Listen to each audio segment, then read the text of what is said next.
Assalamualaikum warahmatullahi wabarakatuh. Selamat pagi untuk kita semua.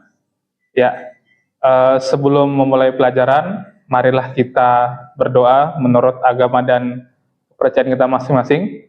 Berdoa dipersilahkan. Ya, cukup. Siapa yang tidak hadir hari ini? Ya, semuanya sudah hadir. Berarti sekarang kita bisa memulai pelajaran di hari ini. Ya, pertemuan kemarin kita sudah belajar mengenai foton, mengenai tatapan plang dan sebagainya.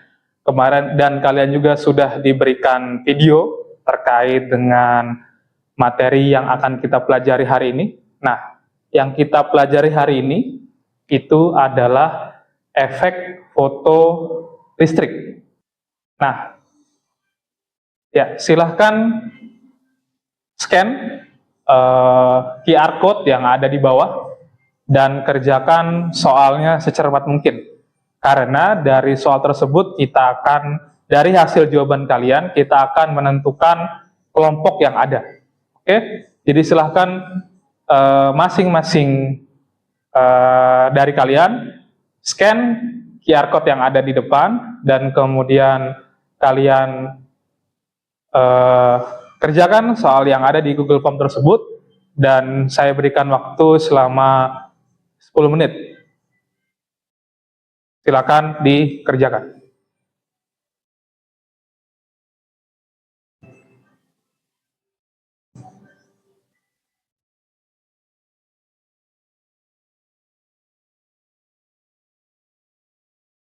Ya, tadi sudah kalian kerjakan soal yang ada di dalam Google Form tadi.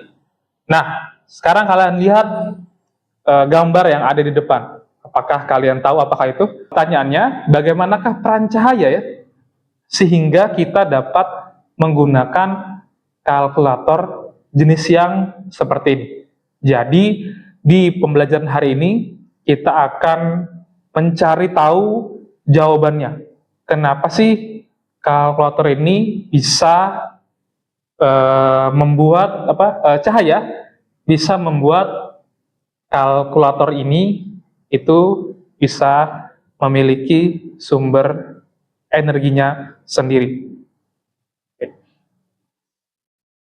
Nah, jadi tujuan pembelajaran kita hari ini yaitu adalah kita bertujuan untuk memahami efek foto listrik. Jadi sesuai dengan video yang kalian telah tonton, jadi yang tujuan pembelajaran yang diharapkan pada pertemuan hari ini yaitu kalian bisa memahami apa sih efek foto listrik itu ya. Ya, efek foto listrik itu adalah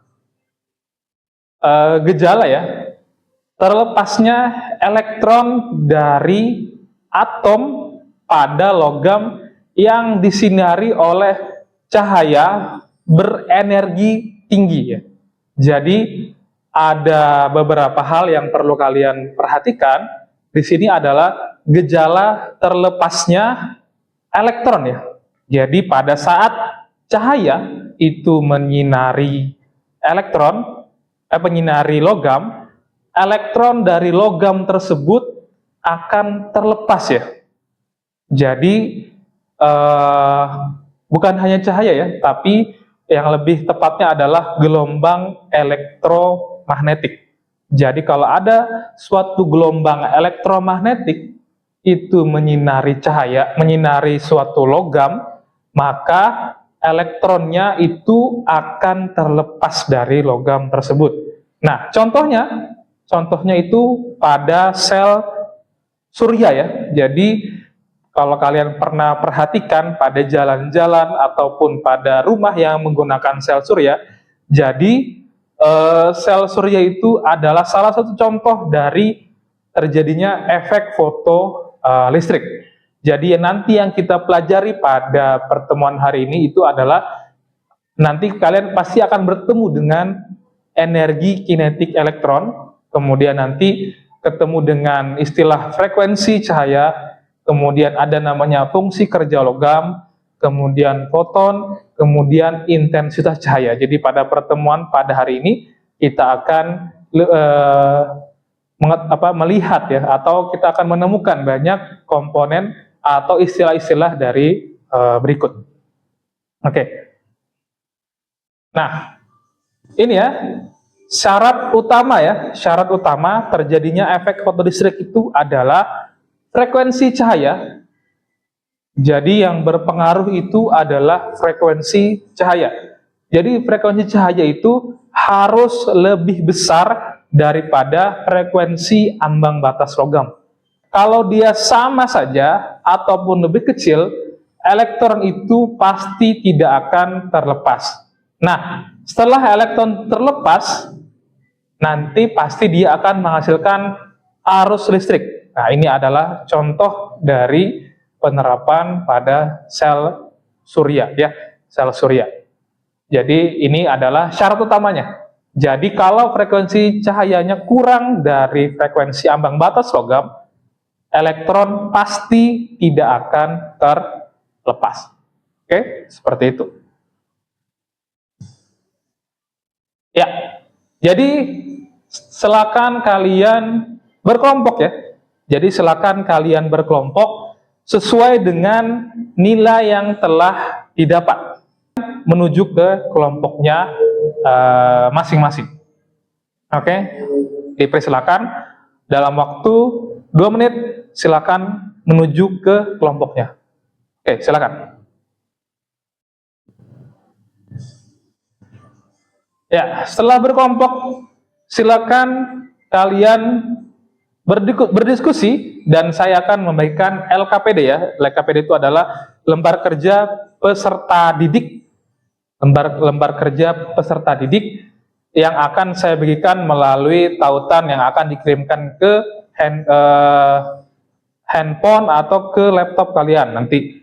Jadi silahkan kalian nyalakan laptopnya. Nanti kemudian akan saya kirimkan link ya. Saya akan kirimkan link untuk mendapatkan LKPD-nya. Ya, LKPD-nya. Silakan diikuti petunjuknya, diikuti petunjuk LKPD-nya, dan silakan berdiskusi dengan kelompoknya masing-masing. Jadi yang sudah paham silahkan membantu teman yang belum paham. Yang belum paham silahkan bertanya kepada teman yang lebih paham, sehingga nanti hasil yang didapat itu akan maksimal. Oke, silahkan kerjakan LKPD-nya itu dalam waktu 30 menit sampai 45 menit. Jadi kalian akan mengerjakan sesuai dengan rentang waktu itu, kemudian nanti masing-masing kelompok itu akan mempresentasikan hasilnya. Kemudian nanti kita akan mencapai kesimpulan bersama. Ya, silakan untuk mengerjakan LKPD-nya.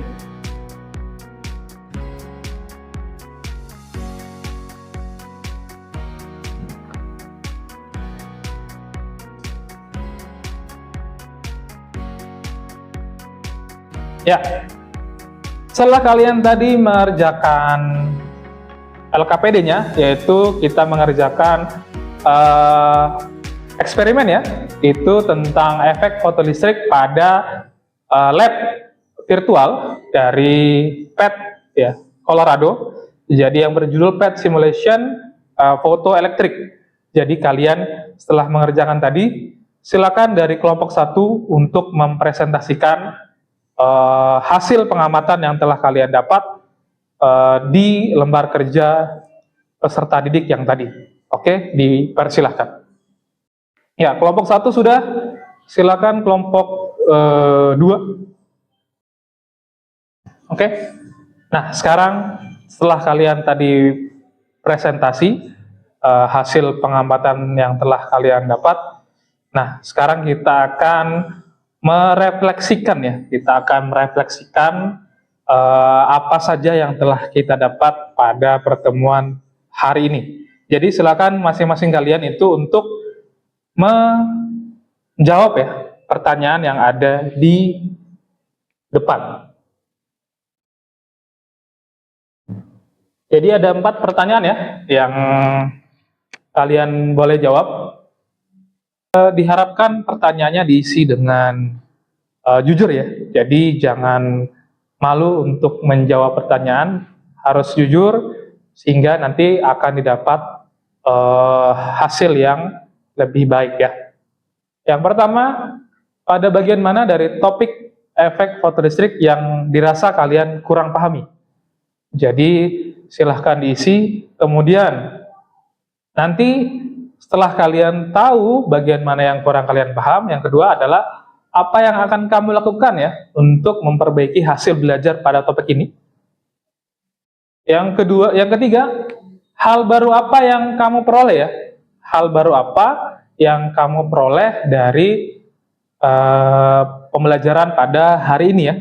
Dan yang keempat, deskripsikan nilai yang akan kamu berikan terhadap usaha yang kamu lakukan ya untuk memperbaiki hasil belajarmu. Jadi masing-masing silakan tulis di kertas ya untuk menjawab dari pertanyaan refleksi ini. Oke, saya berikan waktu sebanyak 10 menit. Jadi silakan dikerjakan. Ya, setelah kalian isi terkait pertanyaan refleksi yang ada di depan tadi, nah, jadi silahkan kalian juga refleksikan ya. Jadi kalian refleksikan juga pengamatan kalian terhadap teman kalian yang ada di samping kiri dan kanan kalian. Ya, jadi ada 5 ya, ada 5 pernyataan yang ada di depan. Jadi kalian isi ya sebelah kiri dan sebelah kanan kalian. Pernyataannya, apakah teman kalian lakukan ini atau tidak ya. Jadi jawablah hasil pengamatan teman kalian ini dengan jujur ya. Kalau memang dia berperan aktif dalam menggali informasi, silakan centang. Kalau tidak ya tidak usah dicentang. Jadi silakan jujur ya. Jadi untuk meningkatkan pembelajaran kita nanti ke depannya. Oke, silakan diisi. Yang pertama, teman saya. Yang kedua, teman satu adalah teman kiri kita, dan teman 2 adalah teman yang di kanan kita. Oke, selesai sudah kita merefleksikan pertemuan pada hari ini ya. Kita sudah merefleksikan pembelajaran kita pada hari ini. Jadi cukup saja pertemuan pada hari ini. Jadi kesimpulan kita itu adalah efek fotolistrik itu adalah gejala ya, gejala terlepasnya elektron dari logam karena disinari oleh cahaya dengan energi yang tinggi. Energi ini dipersyaratkan itu khusus mempunyai frekuensi yang tinggi. Biarpun intensitasnya itu tinggi, tapi tetap dia tidak akan berpengaruh pada lepasnya elektron. Kalau frekuensinya tidak tinggi, maka elektron itu pasti nanti tidak akan terlepas ya, kalau frekuensinya tidak tinggi, biarpun dengan intensitas yang tinggi. Itu pembelajaran kita pada hari ini. Ya, terima kasih untuk pembelajaran yang telah kalian lakukan hari ini. Kalian sudah semangat ya dalam mengikuti pembelajaran hari ini. Kalian sudah tertib. Terima kasih bagi yang sudah tertib, yang sudah bersemangat. Semoga dengan pembelajaran hari ini kalian dapat pemahaman yang lebih ya terkait dengan materi yang kita pelajari, yaitu efek foto listrik. Jadi kalian bisa gunakan ilmu ini ya dalam kehidupan sehari-hari kalian nanti kalau kalian sudah berada di masyarakat. Mungkin itu saja yang pembelajaran kita pada hari ini. Sebelum kita tutup, marilah kita berdoa menurut agama dan keyakinan kita masing-masing. Berdoa dipersilahkan. Berdoa cukup? Ya, Sekali lagi saya Ri dengan salam, yaitu Assalamualaikum warahmatullahi wabarakatuh.